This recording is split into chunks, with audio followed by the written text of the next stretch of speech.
Bonjour à tous, dans cette vidéo nous allons parler d'une diminution inclinée à gauche et plus particulièrement de la diminution glisse-glisse-tricote qu'on peut trouver sous l'abréviation GGT. Si vous tricotez des modèles en anglais, vous trouverez l'abréviation SSK pour Slip, Slip, Knit, tout simplement. Et en plus c'est très explicite puisque ça consiste à glisser, puis tricoter. Mais on va pas tricoter n'importe comment. Donc vous avez vu comment j'ai glissé les mailles comme si je les tricotais à l'endroit. Elles sont passées de mon aiguille gauche à mon aiguille droite. On va les remettre sur l'aiguille gauche maintenant, ces deux mailles.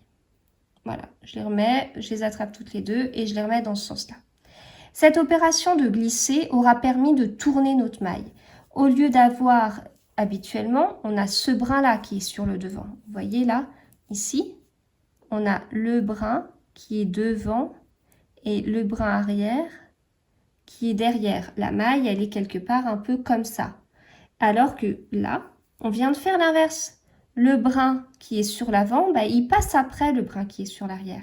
Et c'est grâce à notre opération de glisse-glisse qu'on a pu faire ça.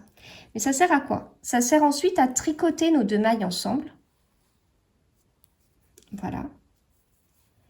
Et en tricotant nos deux mailles ensemble, on obtient une augmentation inclinée sur la gauche.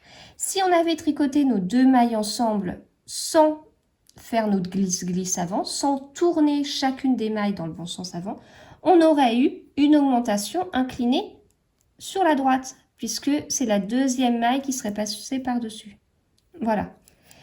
Alors, je vous montre juste une petite astuce pour aller plus vite sur ce glisse-glisse-tricote, parce que je vous avoue que je ne fais pas toutes ces manipulations quand j'ai cette diminution à faire. Donc, glisse, glisse. Ce que je vous ai montré, c'est que ces deux mailles, on les remettait sur l'aiguille gauche, on les tricotait ensemble à l'endroit. Je ne fais pas ça. Je laisse mes deux mailles sur l'aiguille droite. Et avec mon aiguille gauche, je viens récupérer mes mailles avant. Et je tricote. Voilà. En fait, c'est que si, quand on fait notre glisse-glisse-tricote, la partie tricotée, quand on remet nos deux mailles sur l'aiguille gauche, avec l'aiguille droite, on vient piquer, on enroule le fil et on le sort.